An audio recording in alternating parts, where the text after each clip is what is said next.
A'udzubillahi minasyaitonirrajim. Bismillahirrahmanirrahim. Alhamdulillahirabbil alamin. Nahmaduhu wa nasta'inu wa nastaghfiruhu wa na'udzubillahi min syururi anfusina wa min sayyiati a'malina. May yahdihillahu fala mudilla lahu wa may yudlil fala hadiya lahu. Asyhadu an la ilaha illallah wahdahu la syarika lahu wa asyhadu anna Muhammadan 'abduhu wa rasuluh. Subhanaka la ilma lana illa ma 'allamtana innaka antal alimul hakim. Allahumma 'allimna ma yanfa'una wanfa'na bima 'allamtana wa zidna ilma. Allahumma ati anfusana taqwaha wa zakkiha anta khairu man zakkaha anta waliyuha wa maulaha. Rabbi yassir wa la tu'assir, Rabbi tammim bil khair, amma ba'du. Alhamdulillah, bersyukur pada Allah Subhanahu Wa Taala yang masih memanjangkan umur kita sehingga ke saat ini untuk memberi peluang kepada kita semua supaya kita terus berlomba untuk memperbanyakkan amalan kita, mendekatkan diri kita kepada Allah Subhanahu Wa Taala sebelum sampai saat kita akan bertemu dengan Allah Subhanahu Wa Taala. Kata Allah Subhanahu Wa Taala dalam akhir surah Al-Kahfi, "Faman kana yarju liqa'a rabbih falyamal 'amalan salihan wa la yusyrik bi'ibadati rabbi ahada." Maka barang siapa yang betul-betul mengharap untuk berjumpa Allah, siapa yang berharap untuk berjumpa Allah, maka hendaklah falyamal 'amalan salihan, hendaklah dia sentiasa beramal soleh. Amal soleh yang pertama, yang paling ikhlas kepada Allah, yang kedua paling menepati sunnah Nabi, dan yang kedua wala yusyrik bi'ibadati rabbi ahada, dan janganlah seseorang itu mensyirikkan Allah dengan sesuatu yang selain daripada Allah. Dan sebagai peringatan, setiap kita akan menemui kematian, dan kematian adalah satu benda yang akan datang bila-bila masa tanpa tanda, tanpa isyarat. Semalam saya ada satu grup dengan kawan-kawan lama, dan juga bukan kawan tapi dia masuk dalam grup, dan dia pensyarah Universiti Islam Antarabangsa, Profesor Dr. Hanafi Dolah. Sihat wal afiat, duk bagi pendapat dia dalam grup. Tapi semalam dengar berita pagi, dia sedang bersembang dengan isteri dia, tiba-tiba suara dia lain, kemudian kejang. Lepas tu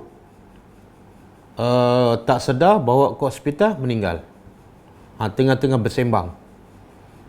Dan umurnya saya rasa lebih kurang umur saya lah, bawah pada mungkin 50. Mana umur masih muda, anak pun masih remaja lagi, dan dalam keadaan pada zahirnya sihat wal afiat, bersembang. Siapa sangka tengah-tengah bersembang, tiba-tiba masa tu malaikat maut datang. Jadi daripada semalam mayatnya masih di hospital lah, di hospital Selayang, sebab dia kena lalui test untuk COVID-19. Kemudian result dia baru keluar tengah hari ni, baru boleh bawa keluar mayat. Pengajaran yang paling penting ialah mati tak menunggu umur tua, mati tak menunggu sama ada kita telah bersedia ataupun tidak.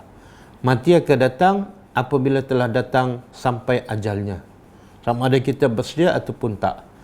Jadi insya-Allah kita penuhkan masa-masa kita yang kita tak tahu bila penghujung kehidupan kita. Saya pun tak tahu, mungkin sekejap lagi, mungkin malam ni, mungkin besok kita akan dijumpa oleh Allah, dan ketika itu tak boleh buat apa dah. Nak ucap zikir yang paling mudah pun, subhanallah pun dah tak mampu, dah tak ada peluang dah. Tapi sekarang kita boleh buat macam-macam amal, macam-macam sedekah, macam-macam zikir. Ramai yang tak ambil peluang. Sebagaimana kata Imam Hasan Al-Basri, semua yang dah mati, yang berada dalam kubur, memohon, merayu kepada Allah untuk dikembali ke dunia untuk mereka beramal. Ada yang minta sekejap sahaja, tapi peluang dah tamat untuk mereka, mereka meminta dalam keadaan peluang dah habis. Tapi kita peluang masih ada, tapi kita tak minta dan kita tak berlomba untuk memperbanyakkan amal. Sebab apa? Sebab kita rasa macam mati tu masih lambat daripada kehidupan kita. Jadi sama-samalah kita ambil pengajaran.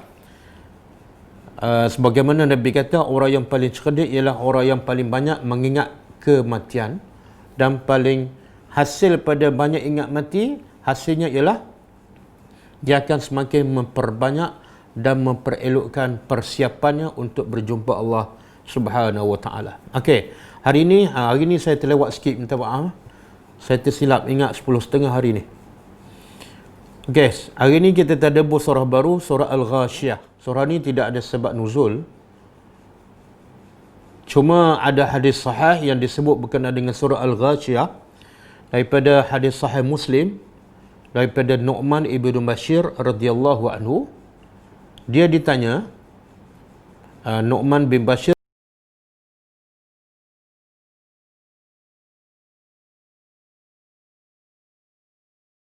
pada hari Jumaat. Maka Nu'man bin Bashir menjawab, Nabi membaca pada hari Jumaat, hal ataka hadisul ghashiyah, bersama dengan sabbihisma rabbika.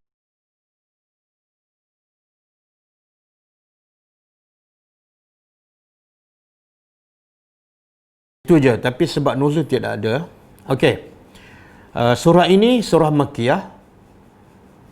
Sepakat ulama bahawa ini adalah surah Makkiyah dan namanya adalah Al-Ghashiyah. Dia ambil daripada perkataan Al-Ghashiyah dalam ayat yang pertama, hal ataka hadithul ghashiyah.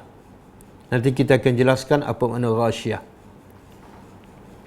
Dan intipati surah ni, surah Al-Ghashiyah, yang sebanyak 26 ayat. Ada semua 26 ayat. Intipatinya ada dua benda yang besar ya Allah nak sampaikan kepada kita semua melalui surah Al-Ghashiyah. Pertama, tentang kiamat dan keadaan hari kiamat. Tentang kiamat dan keadaan hari kiamat. Bahawa manusia ni terbagi pada dua kumpulan. Bila akhirat je terbagi pada dua kumpulan. Tidak ada yang ketiga. Itu bahagian pertama. Ayat 1 hingga ayat 16. Kemudian lepas tu, bahagian kedua ialah Allah menceritakan bukti-bukti kebesaran Allah, bukti-bukti keesaan Allah, kebesaran Allah, keagungan Allah, dan kemampuan Allah untuk mencipta apa saja, termasuklah untuk menghidupkan semua makhluknya yang telah mati, demi untuk memberi balasan yang seadilnya pada hari kiamat.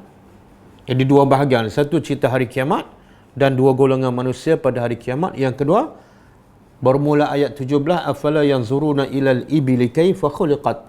Allah menceritakan bukti-bukti kebesaran Allah, yang juga sebagai bukti Allah akan berkuasa untuk menghidupkan semula manusia walaupun telah hancur, untuk memberi balasan yang seadilnya. Okey, kita tadabbur. Dah. Okey. Auzubillahi minasyaitonirrajim. Bismillahirrahmanirrahim.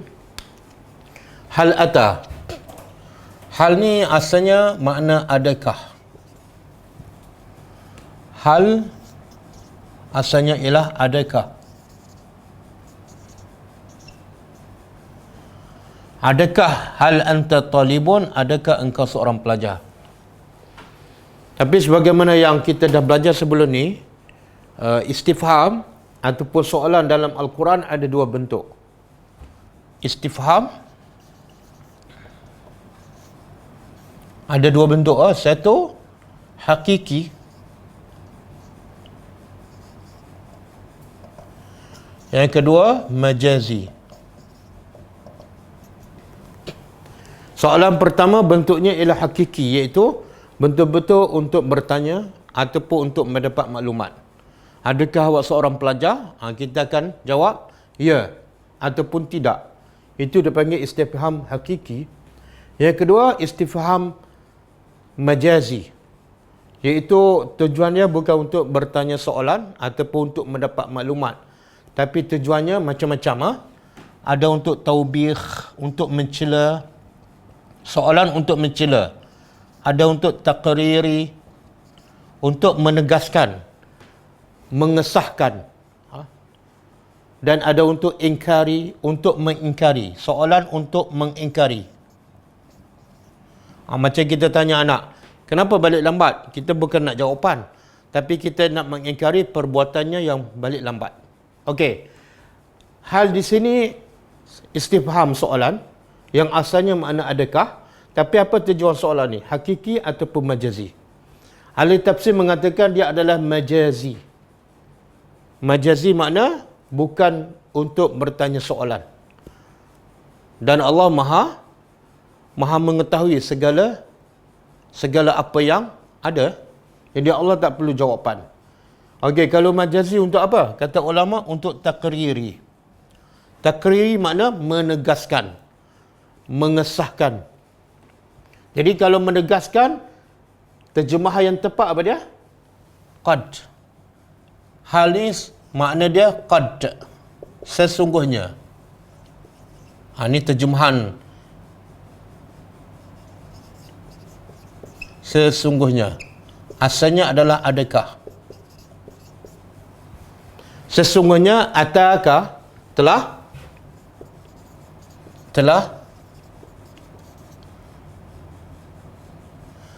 datang kepada engkau. Qad ataka hadisu al-ghasyah. Sesungguhnya telah datang kepada engkau, wahai Muhammad, hadis. Hadis kalam ataupun cerita. Hadis. Cerita al-ghasyah. Al-ghasyah ialah nama hari kiamat.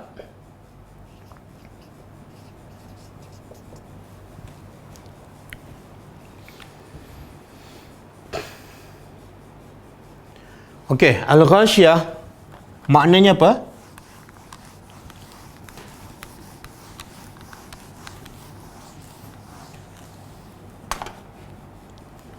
Dalam awal surah Al-Baqarah, Allah cerita tentang orang-orang kafir. Khatamallahu ala qulubihim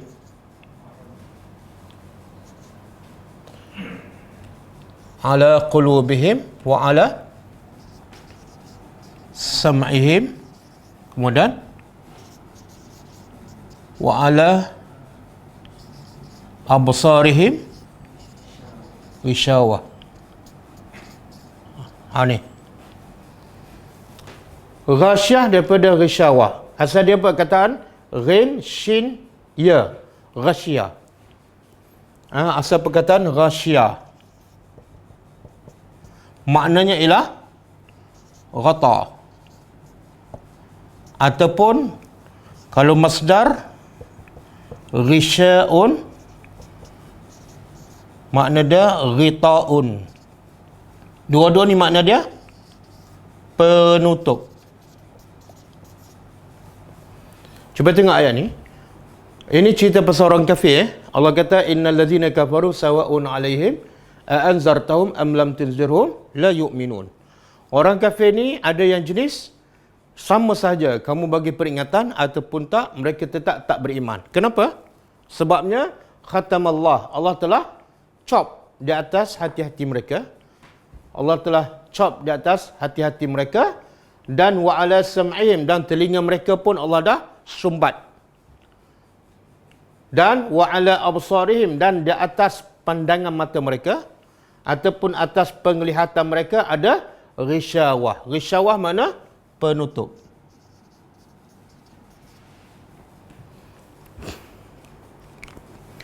Jadi kenapa hari kiamat dinamakan al-ghasyah?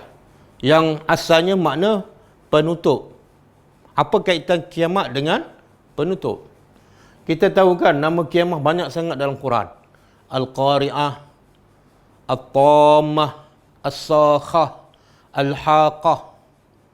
Jadi semua nama-nama tu ada maksud yang tersendiri.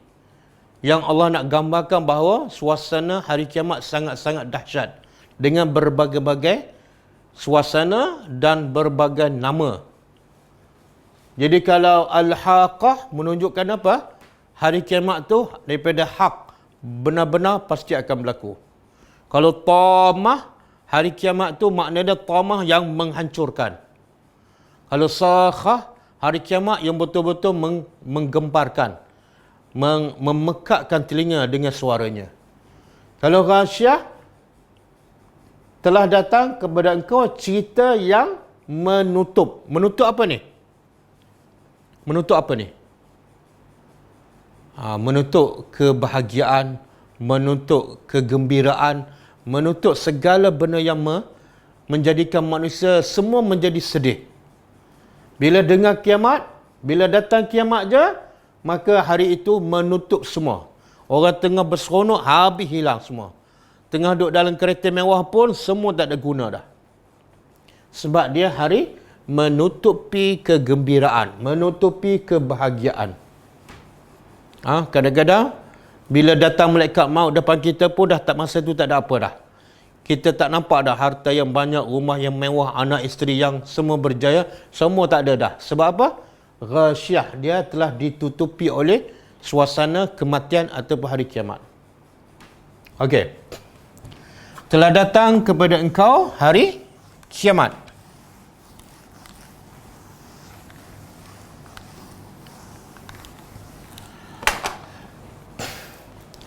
Satu lagi saya nak sebut hal ni, dalam biasa Al-Quran, Allah nak menegaskan, kalau dalam konteks yang ni, hal makna qad.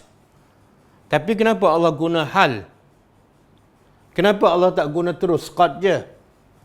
Ada tujuan lain, iaitu litashwik. Litashwik.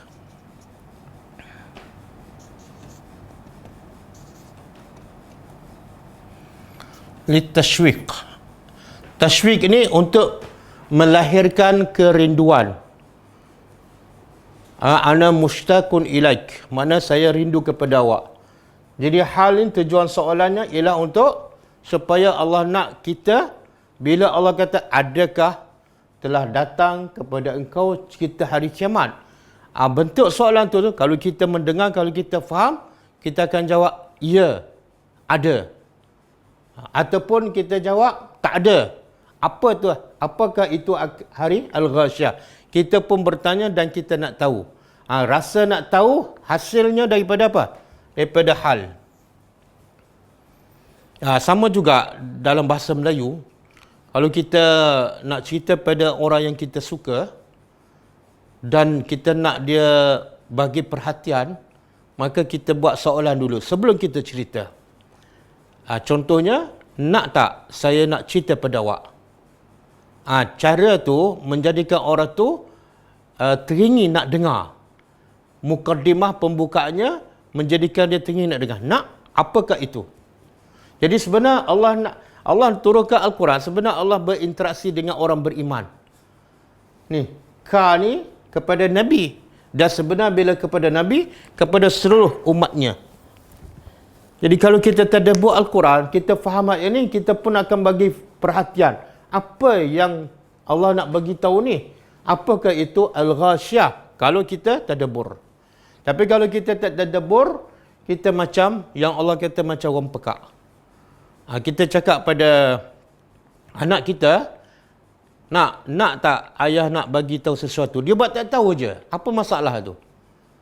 Walaupun kita cakap nak tak ayah nak cerita satu benda, dia buat tak tahu. Itu apa masalah tu? Sama ada dia memang pekak, dia tak dengar apa kita cakap, ataupun dia tak hormat kita. Walaupun kita cakap dalam bentuk bahasa macam tu pun dia buat tak tahu, sama ada dia pekak ataupun dia tak hormat kita. Maka begitu juga, bila Allah cakap dalam bahasa litashwik, untuk melahirkan rasa rindu, rasa nak tahu kepada orang yang baca Quran, tiba-tiba dia buat tak tahu, terus dia baca sampai habis. Sama ada dia memang pekak ataupun dia memang tak rasa kebesaran Allah. Okey? Jadi Allah nak bagi menimbul sama dengan ayat ni. Ya ayyuhallazina amanu, surah As-Saff. Ya ayyuhallazina amanu, hal adullukum ala tijaratin tunjikum min azabin alim. Allah kata, wahai orang beriman, Allah nak bagi tahu apa ni? Satu perniagaan yang sangat-sangat menguntungkan. Perniagaan apa ni? Bukan dapat untung 1 juta, 10 juta, tak. Perniagaan yang paling menguntungkan ialah bila selamat daripada tunjikum min azabin alim. Perniagaan yang paling-paling untung ialah selamat daripada azab neraka. Sebab tu orang kafir, kalau Allah kata pada mereka, kalau kamu memiliki seluruh dunia, bahkan 2 kali ganda, dalam keadaan kamu masuk neraka, apa kamu nak buat dengan dunia yang sebesar dunia dan 2 kali ganda? Apa yang kamu nak buat? Dia kata, kami akan guna semua dunia yang kami miliki untuk menebuskan kami daripada azab neraka.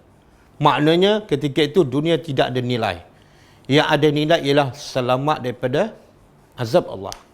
Jadi Allah nak beritahu satu perniagaan yang boleh selamatkan manusia daripada azab Allah. Tapi Allah bawa dalam bentuk apa? Hal. Ni soalan. Wahai orang beriman, nak tak? Nak tak? Aku tunjuk pada kamu satu perniagaan.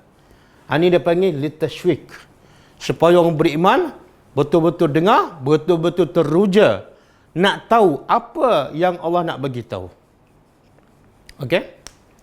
Ini pun sama. Allah nak bagi tahu, wahai Muhammad, adakah telah datang kepada engkau cerita pasal hari kiamat? Kita sebagai orang beriman tanya, ya Allah, apa ni? Mesti cerita besar ni. Sebab yang nak cerita siapa? Bukan suami kita, bukan bos kita, bukan penyimpan mahor besar raja-raja. Tapi akan ceritanya ialah Tuhan Rabbul Alamin. Okey? Kemudian Allah pun cerita suasana hari kiamat.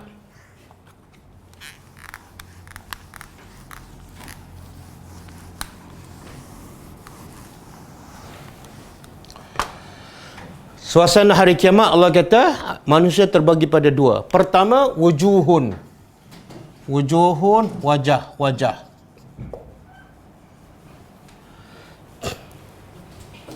Wajah-wajah yauma izin, pada hari itu, khasyi'ah, tunduk, hina.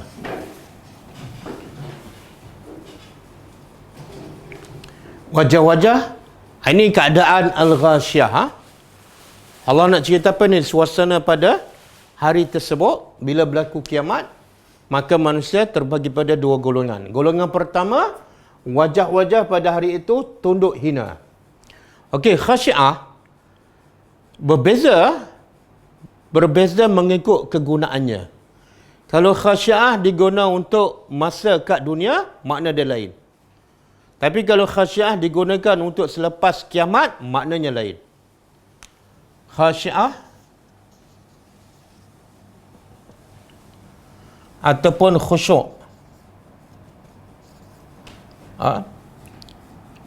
Kalau fid dunia,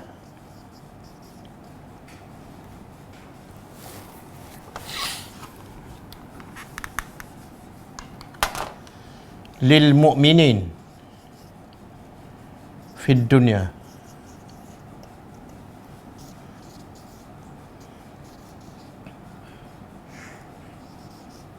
Li ghairil mu'minin fil akhirah.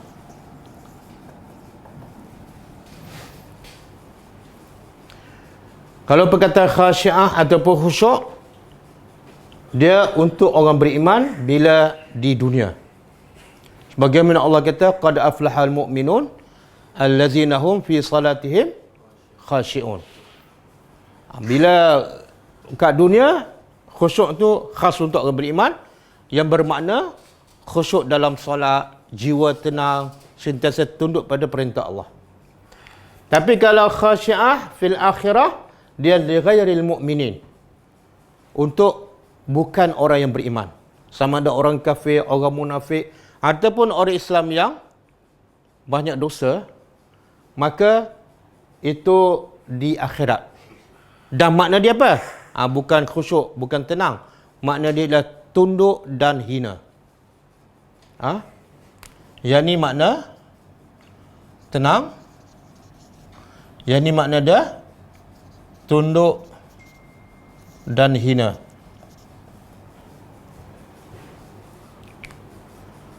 Jadi golongan pertama manusia pada hari Al-Ghasyiyah ialah wajah-wajah pada hari itu tunduk dan hina. Kenapa tunduk? Kenapa hina? Sebab mereka dah tahu apa natijah, apa jawapan, apa keputusan yang Allah bagi pada mereka. Dengan mereka tak beriman tu mereka dah boleh agak. Maka rupa mereka ialah rupa orang yang bersalah. Rupa mereka rupa orang yang menyesal. Iaitu kepala tunduk. Kita tengok kan orang pergi mahkamah kan. Walaupun datuk ke apa ke, bila keluar mahkamah, tengok gambar dia, kepala atas ke bawah? Kepala ke bawah kan. Sebab apa? Sebab dia bersalah. Khasyi'ah. Okey? Dan kenapa Allah sebut wajah? Ini kita tadabbur. Kenapa Allah kata satu golongan di akhirat besok wajahnya tunduk hina? Allah boleh nak sebut je satu golongan ialah orang yang hina, orang yang rasa bersalah, tanpa sebut wajah. Jadi kenapa Allah sebut wajah?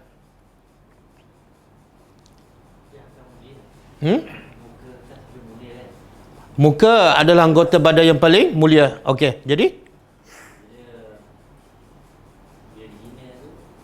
tanda maruah seorang itu di muka. apa dia? Tanda maruah seorang itu ada di muka. Oh, di muka. Jawapan yang dah betul tu, tapi yang lebih tepat apa dia?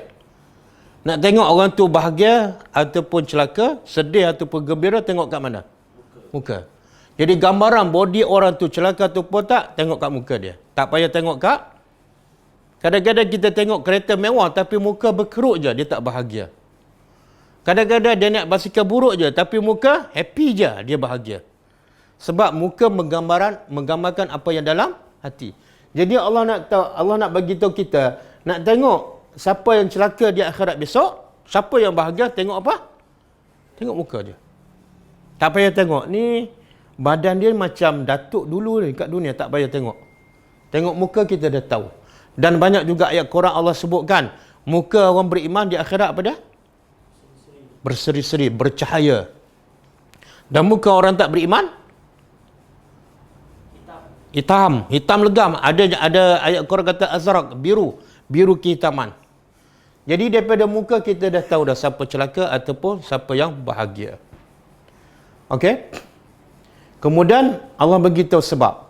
Kenapa muka mereka ni tunduk, hina, rasa bersalah, menyesal? Kenapa? Amilatun. Muka-muka ni dulu beramal.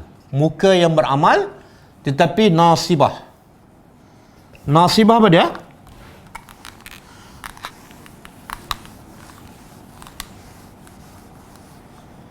Nasabun, daripada nasabun makna dia penat ataupun letih. Nabi sebut dalam satu hadis kan, tidak ada seorang muslim pun yang ditimpa nasabun, wasabun, azab, sedih, duka cita, hatta kena duri sekalipun, melainkan itu adalah kafarah. Jadi orang beriman kalau kena nasabun kat dunia, kafarah.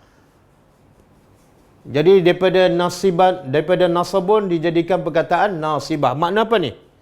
Orang yang muka dia tunduk, hina sebab mereka beramal. Nasibah yang memenatkan, yang meletihkan, memenatkan.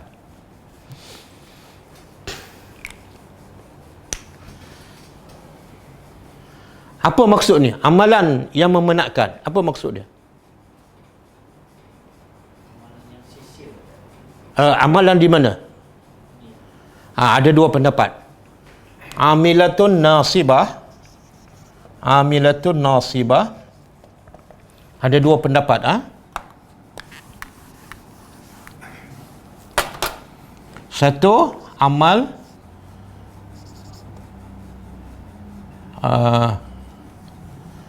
amal di dunia yang sia-sia. Yang kedua, amal di akhirat.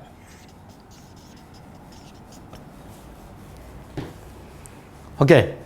Amal di dunia yang sia-sia menyebabkan di akhirat besok khasyiah. Apa amal ni? Amal apa ni? Kalau kita kata kat dunia lah. Yang dia buat tapi bila pergi akhirat kecewa. Jadi seolah semua amalan dia yang dia buat 20 tahun, 50 tahun, yang dia sedekah semuanya sia-sia, memenatkan, buang masa. Amalan apa ni? Ada dua. Ada dua kata ulama. Amalan kat dunia yang memenatkan, yang sia-sia, dua. Satu,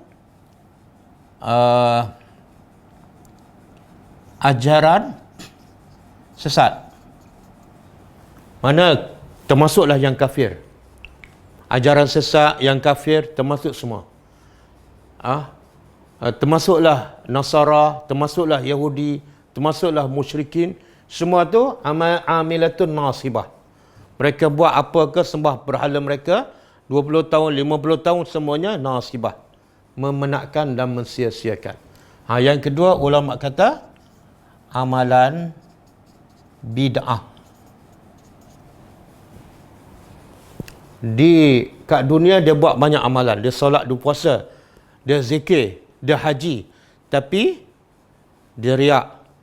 Ataupun dia tak riak, tapi amalan dia tak sama dengan Nabi. Zikir ribu-ribu, selawat puluh-puluh ribu kan. Maka di akhirat besok, kata ulama, dia akan termasuk dalam kumpulan khasyiah. Sebab apa? Amilatun nasibah. Amalannya memenatkan, sia-sia je. Jadi berhati-hatilah kepada orang yang buat amalan yang bukan daripada Nabi. Takut-takut mereka ni termasuk dalam kumpulan khasyiah dan amilatun nasibah. Allah sebut dalam surah Al-Furqan kan, wa qadimna ila ma amilu min amalin faja'alnahu haba'an mansura. Haba'an mansura. Allah kata, kami bawa amalan-amal mereka yang mereka rasa amal soleh dan banyak kat dunia, kami bawa di akhirat besok. Tapi faja'alnahu, kami jadikannya debu-debu yang berterbangan. Inilah maksud amilatun nasibah. Amalan yang sia-sia. Solat, puasa, sedekah dia juta-juta, tengok-tengok di akhirat jadi debu. Jadi nasibah, dia kecewa, dia penat. Okey. Ini kalau tafsiran amalan tu adalah amalan daripada dunia. Tapi kesannya sampai ke akhirat. Yang kedua, pendapat yang kedua, amilatun nasibah ialah amalan di akhirat.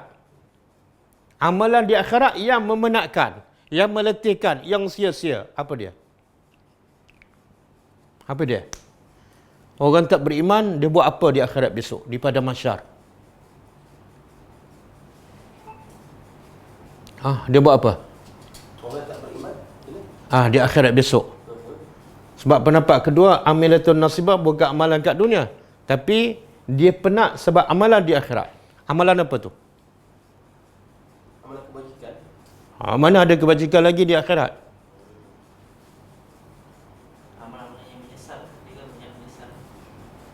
Amalan yang disangka baik tapi tidak baik. Amalan yang bukan. Pastilah ini kumpulan yang tak baik ni. Dituduh-menuduh kan? Dituduh-menuduh kan? Tak, ini di akhirat besok. Di akhirat ni. Ini pendapat kedua. Sebab kalau ikut Syekh Saleh Utsaimin, dia kata wujuhu yauma idzin khasyah amilatun nasibah. Amilatun nasibah itu di akhirat. Bukan amalan kat dunia. Amalan di akhirat sendiri yang memenatkannya. Allah sebut dalam Quran. Tak, dia buat kerja ni. Dia buat kerja. Muflih dia buat kat dunia. Ini dia buat kerja di akhirat ni, daripada mahsyar.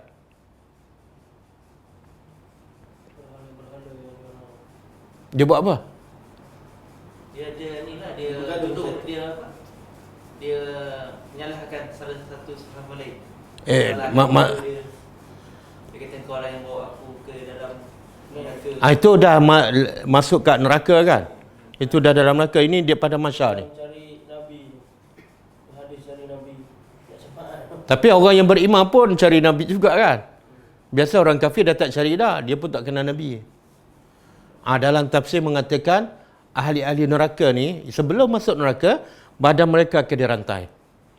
Dia akan di tangan salasil, di kaki aghlal. Kemudian dia belenggu, dia heret kat leher. Dia berjalan dalam keadaan membawa rantai yang berat dan panjang. Itu memenatkannya. Dan dalam surah Al-Isra Allah kata apa? Wa nahsyuruhum yaumal qiyamati ala wujuhihim. Mereka berjalan dengan muka di bawah. Penat tak? Oh, berjalan muka di bawah. Makna muka tu macam kaki mereka. Dan dalam keadaan mereka buta dan pekak. Cuba bayangkan. Muka kat bawah, lepas tu pekak pula dan buta. Tak nampak apa-apa. Itu maksud nasibah. Yang akhirat, yang kat dunia tu memang dah sia-sia. Di akhirat, di pada mahsyar pun, dia buat kerja lagi. Kerja apa? Nasibah yang memenatkan dan sia-sia. Dia heret rantai yang panjang, rantai yang berat. Subhanallah. Semoga Allah selamatkan kita daripada golongan ni. Ini belum masuk neraka ni. Belum masuk neraka. Dan kita banyak dengar hadis-hadis Nabi kan. Kalau bagi orang beriman, mukanya bercahaya kan. Bagi orang tak beriman, mukanya hitam. Dan orang tak beriman pula kadang-kadang bermandikan peluh. Kan? Di padang mahsyar tu, mereka bermandikan peluh. Peluh pula sampai ke mana? Ada sampai kat buku lali, ada sampai kat lutut, ada sampai kat perut, ada sampai kat leher, ada yang lemas dalam peluh. Tapi mereka dihimpunkan di satu tempat. Cuba bayangkan. Jadi macam mana orang beriman ada cahaya. Tapi orang sebelah dia tak beriman. Cahaya orang beriman mereka tak dapat rasa. Sedangkan duduk sebelah-sebelah aja. Begitu juga yang orang tak beriman bermandikan peluh. Ada yang tenggelam dalam peluh. Tapi orang beriman di tempat yang sama selamat pula daripada peluh. Sebab itu kata ulama, alam akhirat kita tak boleh fikir dengan akal kita. Kita tak boleh fikir dah. Allah Maha berkuasa. Kadang-kadang cahaya orang beriman untuk dia seorang, sebelah langsung tak dapat kesan. Kadang-kadang orang tak beriman, dia tenggelam dengan peluh. Kita duduk sebelah dia, tapi kita langsung tak rasa peluh dia. Allah tu Maha berkuasa. Okey? Jadi pendapat dua-dua ni betul. Tapi kalau ikut Syekh Saleh Utsaimin, dia kata amilatun nasibah, amalan yang memenatkan ialah amalan yang mereka buat di akhirat. Di akhirat. Dengan membawa rantai-rantai dalam keadaan berjalan muka di bawah, buta, pekak. Okey. Kemudian apa lagi? Tasla akan dimasukkan. Dia akan masuk. Ia ni apa ni? Wajah-wajah yang tunduk hina ni akan masuk. Tasla masuk. Macam surah Al-Lahab. Tabbat yada abi lahabin wa tab ma aghna anhu maluhu wa ma kasab sayasla. Sayasla naran zata lahab. Jadi yasla ni akan masuk. Sama di sini, tasla, ia akan masuk naran, api. Hamiyah yang panas. Hamiyah ni sangat-sangat panas. Cuba tengok, nar dah panas tak? Ada tak api yang tak panas? Tak. Tak ada. Kalau api dah panas, apa perlu lagi Allah sebut hamiyah? Kalau nar, orang dah faham. Memang panas pun. Tapi Allah sebut lagi hamiyah. Apa maksud tu?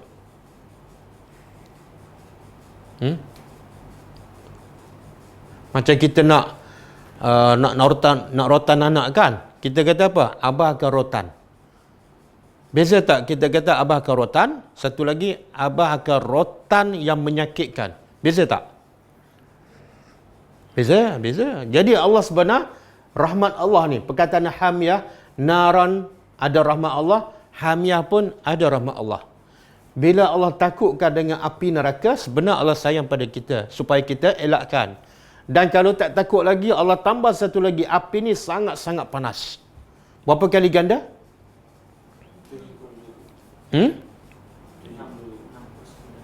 Berapa kali ganda? Mana ada ribu-ribu? 69 kali ganda. Jadi kalau kumpul semua api yang panas kat dunia, kumpul semua sekali, manusia dah tak sanggup. Jangankan nak masuk dalam api tu, duduk tepi pun tak sanggup.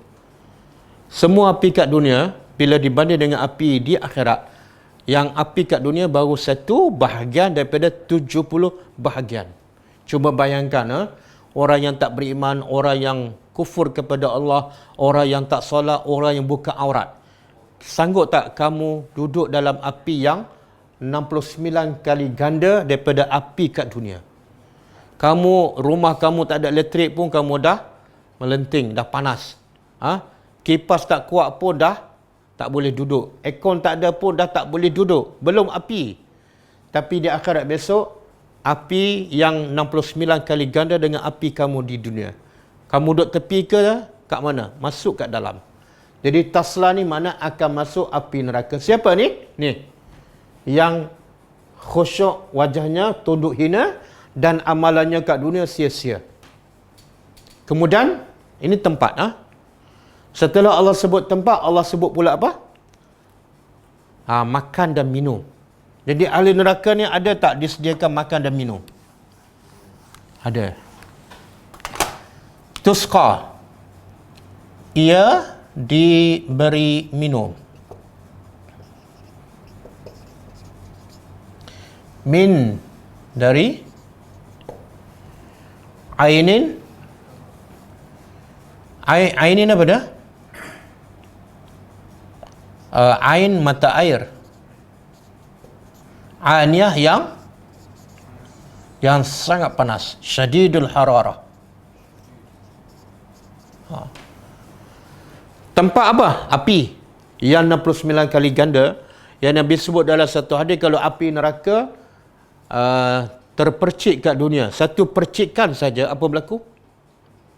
Semua dunia akan hancur. Baru satu percikan. Tapi dia bukan masuk satu percikan ni, masuk dalam neraka.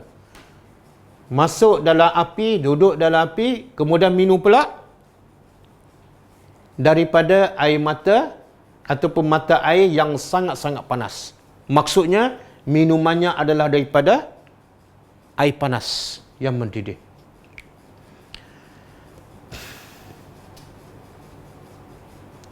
Allah sebut dalam ayat lain, neraka ni, minuman ahli neraka, Allah sebut dalam surah Al-Kahfi.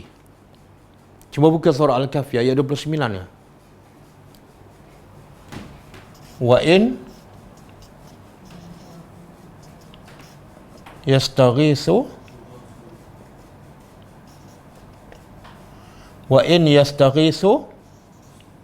yughasu bima'in kalmuhli, kemudian yashwi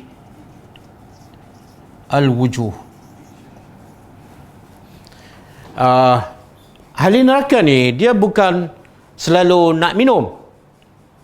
Dia akan minum bila ni? Bila betul-betul rasa dahaga. Ni. Bila rasa dahaga, Allah kata apa? Wa in yastaghisu, sekiranya mereka minta minum, bila dah betul-betul dahaga, mereka pun minta minum. Maka yughasu, lalu dia beri minum bima'in, dengan air kalmuhli. Air tu seperti apa? Mulia apa dia? Macam tembaga yang panas yang cair tu. Kan? Pernah tengok tembaga yang sedang dipanaskan dan cair tu? Itu minuman ahli neraka. Kemudian Allah gambarkan, bila nak minum, bila letak je kat mulut, nak minum kena letak kat mulut kan, kat muka. Apa berlaku pada muka sebelum air itu masuk ke dalam? Yashwi al-wujuh, membakar kulit muka. Hangus, daging-daging gugur. Okey? Itu belum masuk. Baru letak kat mulut. Lepas masuk, apa berlaku pula? Buka surah Muhammad. Ayat 15. Ini belum masuk ni. Belum masuk air. Belum. Sebelum minum. Selepas minum apa jadi? Surah Muhammad ayat last kali. Ayat tu panjang kan? Wasuku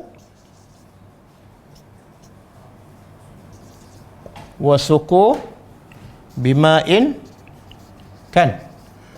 Ayat hujung-hujung sekali.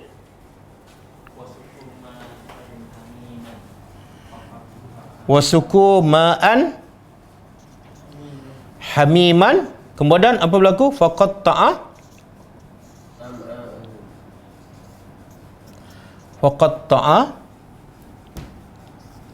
am'a'ahum.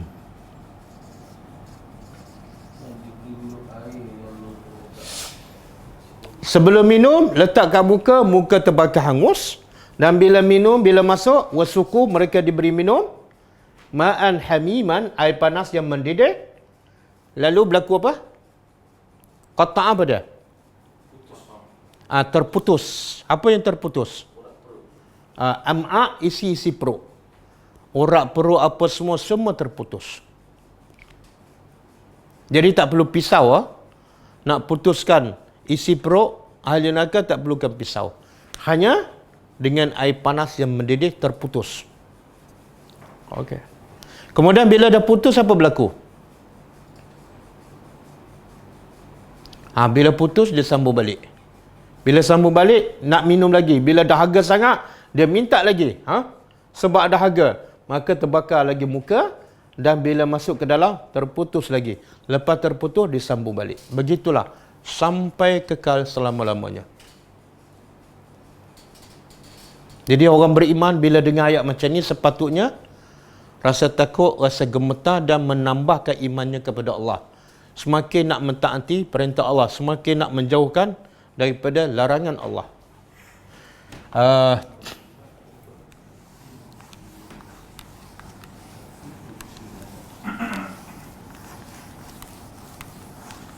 Okey, minuman. Makanan? Dia ada minum, ada makan. Lengkap ahli neraka. Makanan apa dia pula? Laisa lahum, tidak ada lahum bagi mereka ta'amun, makanan, illa kecuali min dhari', kecuali dari apa? Dhari'. Apa makna dhari'? Tumbuhan ataupun buah-buahan yang berduri. Contohlah kita makan durian dengan kulit-kulitnya sekali. Apa jadi?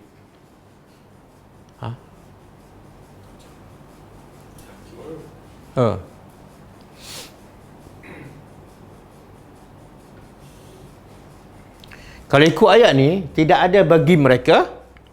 Mereka ni siapa ni? Yang wujuh yawma idzin khashi'ah 'amilatun nasibah. Tidak ada bagi mereka makanan kecuali dhari'. Maknanya ada tak selain daripada dhari'? Kalau ikut ayat ni tak adalah kan? Tapi ayat lain ada sebut. Cuba buka surah Al-Haqqah. Ayat 34 35. Falaysa lahu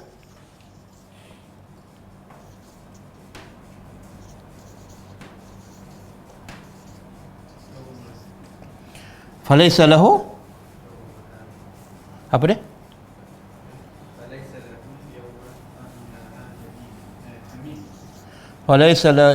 Falaysa lahu al-yawma hahuna hamim.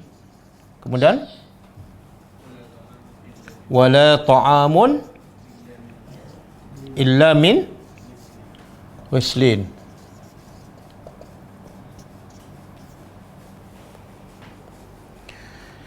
Kemudian satu lagi surah Al-Waqi'ah. Cuba cari perkataan Az-Zakum.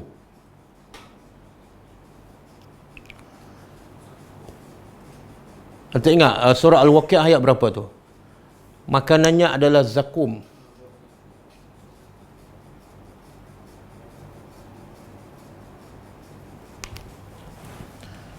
Satu dhari'.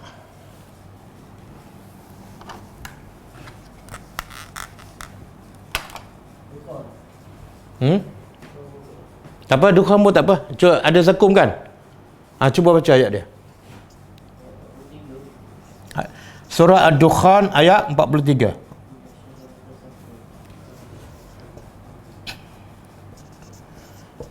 Az-Zakum. Cuba baca. Inna syajarata az-zakum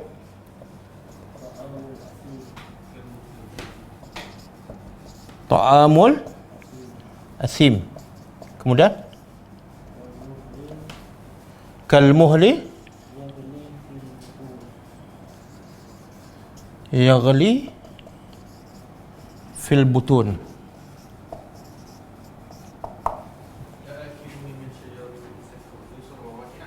Tu satu surah Waqi'ah kan? Okey. Okey.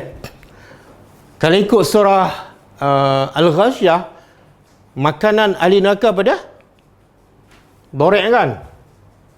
Dori'. Kalau ikut surah Al-Haqqah, makanan ahli neraka ialah ghislin.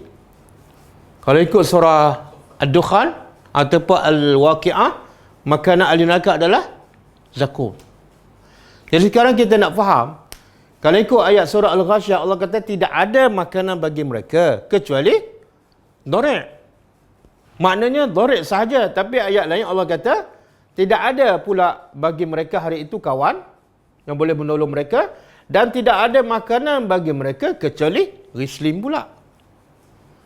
Surah Ad-Dukhan pula, sesungguhnya pokok zakum yang berduri, yang busuk tu adalah ta'amul asim, makanan orang yang berdosa.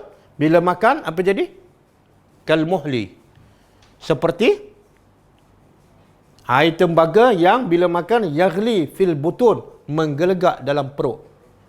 Biasa menggelegak dalam periuk, ini menggelegak dalam perut. Jadi kita nak faham, yang Allah sebut ni tidak ada makanan kecuali dori'. Tiba-tiba ada lagi makanan lain. Macam mana kita nak faham?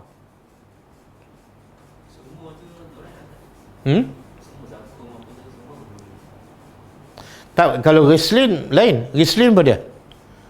Darah bercampur dengan nanah. Ghislin ialah darah bercampur dengan nanah. Zakum ia makan buah-buahan yang berduri dan busuk. Tapi berbeza dengan dori'. Okey. Jawapan daripada Imam Qurtubi, dia kata neraka ni banyak tingkat. Kalau syurga darajat, kalau neraka dia panggil darakat. Beza. Kalau syurga darajat, kalau neraka darakat. Kan innal munafiqina fid darki asfali minan nar. Apa beza? Darajat ialah naik, semakin naik. Tapi kalau darakat semakin turun. Itu orang kafir dan munafik. Jadi kata Imam Qurtubi, neraka ni banyak tingkat dia. Ada tingkat makanannya dori'. Ada tingkat makanannya ghislin. Ada tingkat makanannya zakum. Wallahu a'lam. Okey, apa tujuan makan? Minuman untuk hilangkan dahaga, makanan untuk menghilangkan lapar. Tapi mereka ni setelah minum, setelah makan, hilang tak dahaga, hilang tak lapar. Allah kata la yusminu. Tidak. Yusminu apa dah? Yusminu samin. Samin ni makna menggemukkan ataupun menyihatkan. Tidak ia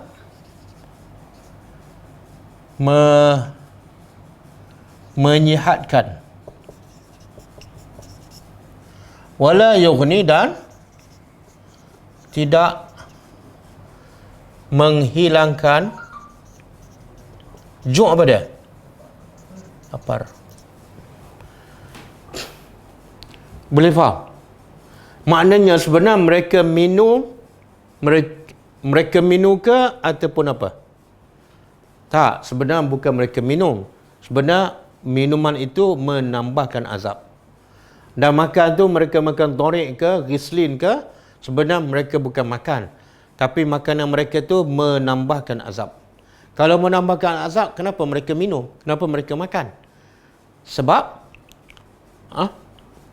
sebab dah lapar sangat, tak tahan, minta je apa-apa je kami nak makan ni. Rupa-rupa bila makan tak hilang lapar. Jadi antara bentuk azab ahli neraka apa dia? Lapar. Oh. Kita kalau lapar tak boleh makan apa jadi? Pagi tak makan, tengah hari tak makan, malam tak makan, besok pun tak makan, 3 hari 3 malam tak makan, apa jadi? Oh, menggelupur. Boleh mati kan? Jadi Allah nak beritahu antara bentuk azab ahli neraka ialah lapar. Lapar. Lagi makan, lagi lapar. Sangat berbeza dengan ahli syurga. Ahli syurga apa dia? Ahli syurga dia tak lapar.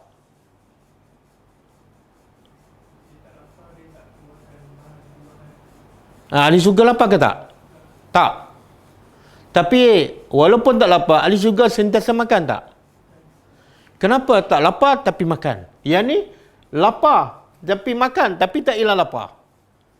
Jadi soalan, kenapa ahli syurga tak lapar tapi makan tak berhenti? Sebab ahli syurga makan bukan untuk hilangkan lapar. Dan kalau makan untuk hilangkan lapar bukan nikmat. Bukan nikmat. Sebab apa bukan nikmat? Sebab bila kenyang, kena berhenti. Padahal makanan banyak lagi, kan? Bukan nikmat. Nikmatnya ialah, bila makanan banyak, kita boleh makan tanpa henti. Macam mana tanpa henti? Sebab tidak ada lapar. Dan tidak ada kenyang. Allahumma ja'alna min ashabi jannati al-firdaus. Sebab tu ada satu hadis, Nabi bersabda, kalau orang kafir tahu betapa nikmatnya dalam syurga, maka orang kafir tak akan putus asa daripada mendapat rahmat Allah. Dia tak akan putus asa. Sebab apa? Nikmat dalam syurga terlalu banyak dan terlalu hebat. Dia tak akan putus asa. Buat salah dia akan bertobat, kan? Dan sebaliknya, orang beriman, kalau dia tahu betapa azabnya neraka, duduk dalam api, minum air panas mendidih, makan buah berduri, putus isi perut. Kalau dia tahu azab neraka begitu teruk, orang beriman, apa sikap mereka?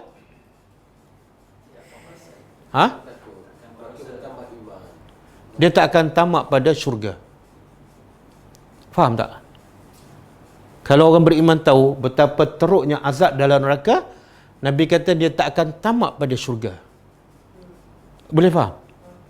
Macam mana? Dia akan menyusul orang lain masuk syurga juga. Dia? Sama-sama masuk syurga. Tak, bukan tu maksudnya. Kalau orang beriman tahu, yakin betapa teruknya azab dalam neraka, dia tak tamak nak masuk syurga. Maksudnya apa? Betapa teruknya dalam neraka, ya Allah, kalau tak masuk syurga tak apa. Jangan masuk neraka dah. Kami tak nak pun syurga. Biarlah bagi lepas neraka cukup. Boleh faham? Bila tu dia rasa macam tu?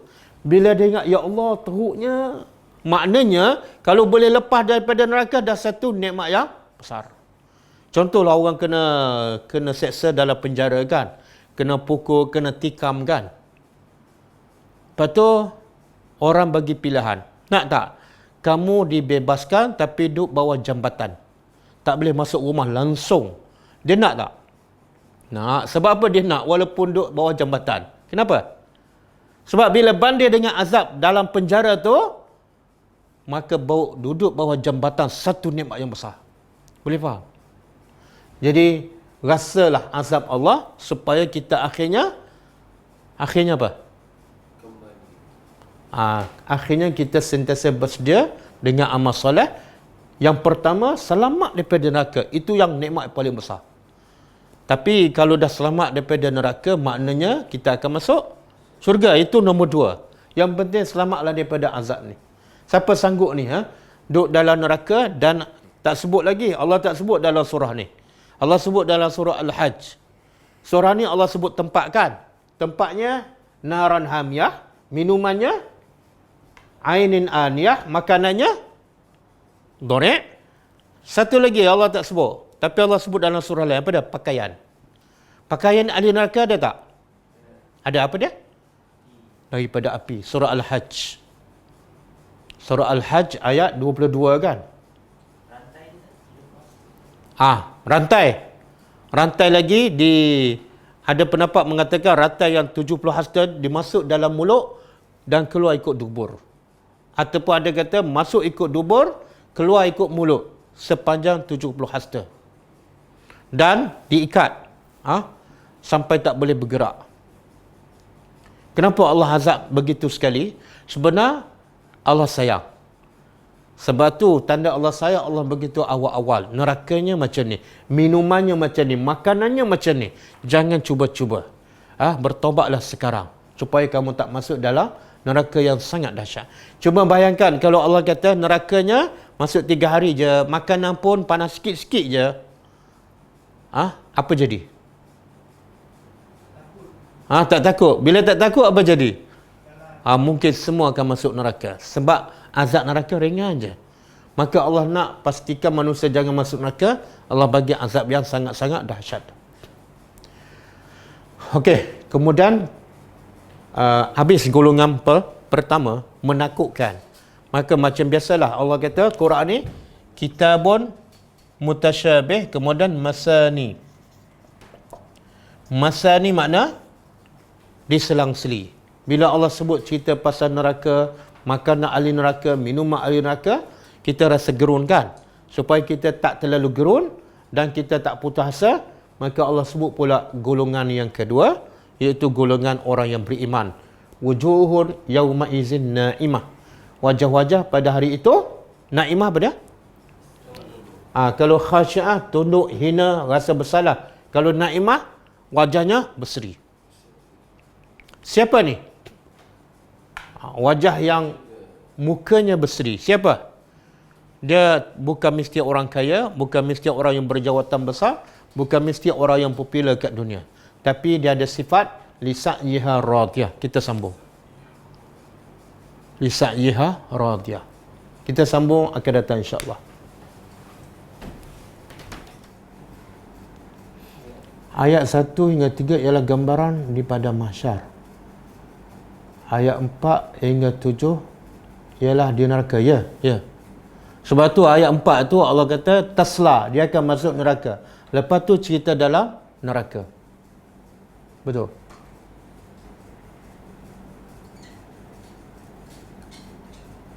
Wa antum fajazakumullahu khairan.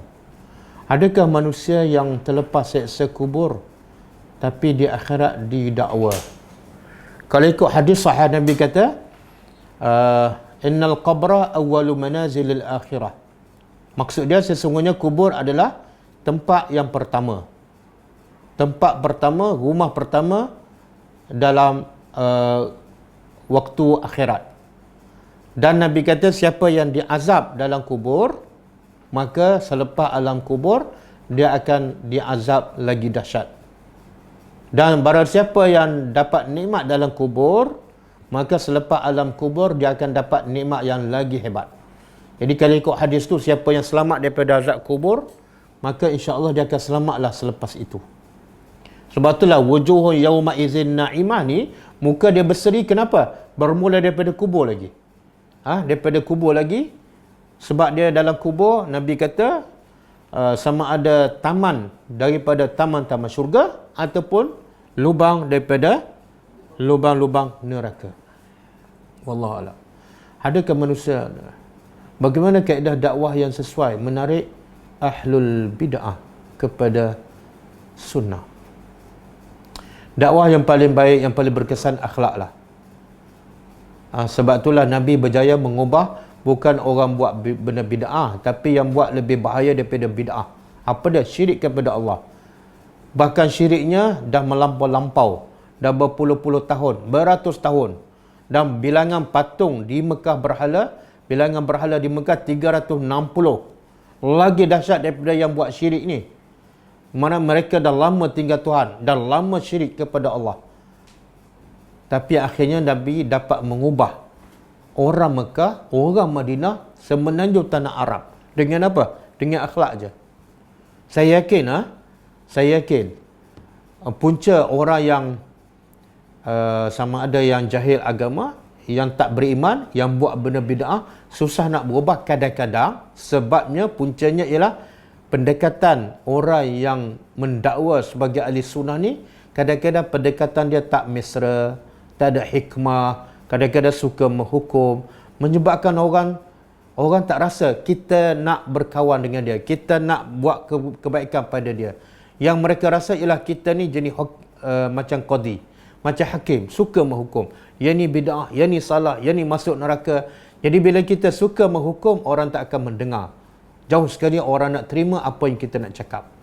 Jadi sebaik-baiknya, yang pertama sekali, tunjukkan akhlak yang baik. Tunjuk bahawa mereka tu juga adalah saudara kita. Selagi mana mereka mengucap 2 kalimah syahadat, mereka saudara kita. Jangan pulau, jangan jauhkan diri kita daripada mereka. Kemudian yang kedua,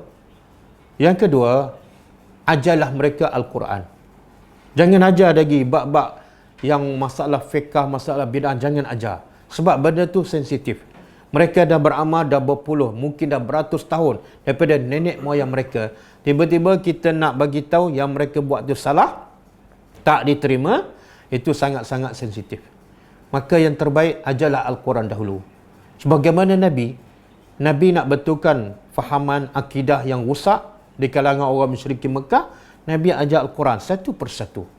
Dan sebab itulah Al-Quran turun secara beransur-ansur, supaya Nabi dapat ajar Al-Quran satu ayat demi satu ayat kepada manusia. Di dalam keadaan orang tak faham Quran, kita pun terus ajar benda-benda yang menyebabkan berlaku pergaduhan, permusuhan, pertelingkahan. Akhirnya, mesej dakwah kita iaitu mereka faham Al-Quran, mereka kenal Allah, akhirnya tak dapat disampaikan sebab kita mendahulukan benda yang bukan awaliyat. Awaliyat ialah akidah. Awaliyat ialah bagi mereka kenal Al-Quran, mereka kenal Allah, cinta Allah melalui Al-Quran. Bila mereka faham Al-Quran, mereka terima Al-Quran, insya-Allah mereka akan terima sunnah Nabi, insya-Allah. Wallahu a'lam.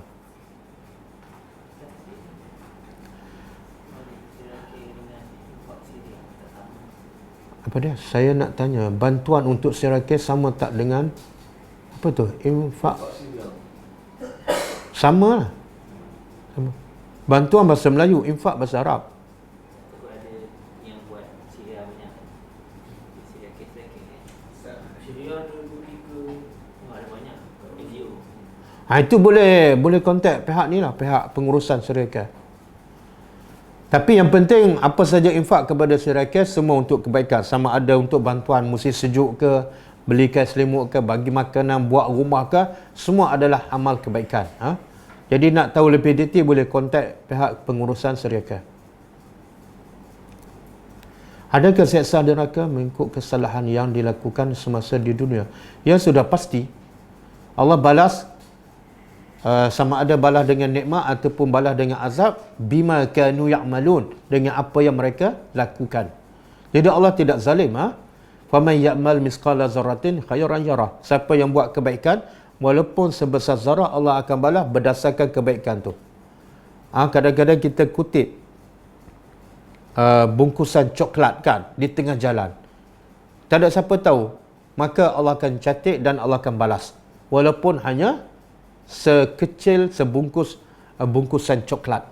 Bahkan Nabi kata, ittaqun nar, takutlah api neraka walaupun dengan bisyaki tamrah, dengan hanya kamu bersedekah sebahagian daripada sebiji kurma. Jadi balasan mengikut amalan.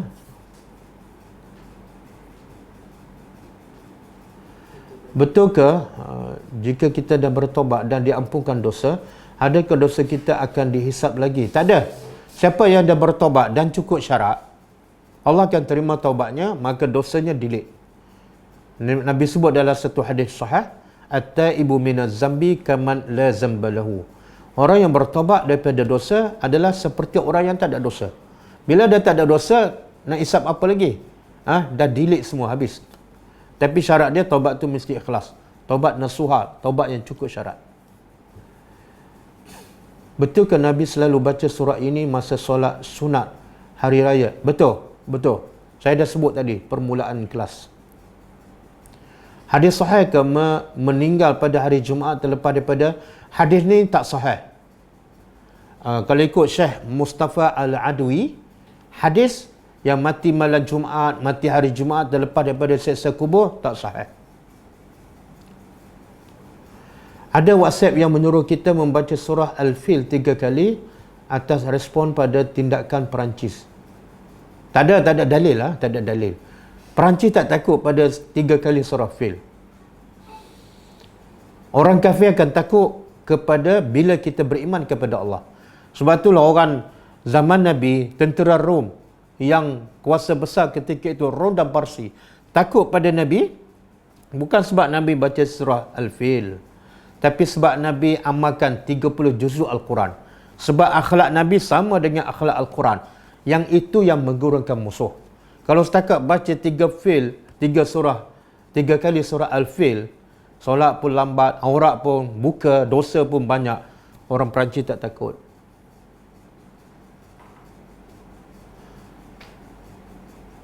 Baca Sayyidina dalam tahiyat akhir itu sunnah ke? Tidak. Sayyidina ulama berbeza pendapat. Sebagai nak hormat Nabi, dia kata silakan, tak salah. Tapi kalau dalam solat, jangan baca Sayyidina. Di luar nak baca Sayyidina, silakan. Kenapa dalam solat tak boleh? Sebab Nabi kata, sallu kama ra'aitumuni usalli. Maksudnya Nabi kata, hendaklah kamu solat sebagaimana kamu lihat aku solat. Bila Nabi solat dan Nabi baca tahiyat, Nabi tak baca Sayyidina, maka jangan baca. Di luar solat, kita nak baca Sayyidina sebagai alasan untuk hormat Nabi, tak ada masalah, silakan. Tapi dalam solat, jangan. Adakah betul tentang khasiat garam yang dikatakan menjadi amalan Rasulullah SAW? Dikatakan Rasulullah meletak secalik garam sebelum makan. Saya tak jumpa dalil, saya dah cari kelebihan garam ni, saya tak jumpa dalil. Wallahualam. Selagi saya tak jumpa dalil, saya tak akan amalkan. Wallahualam.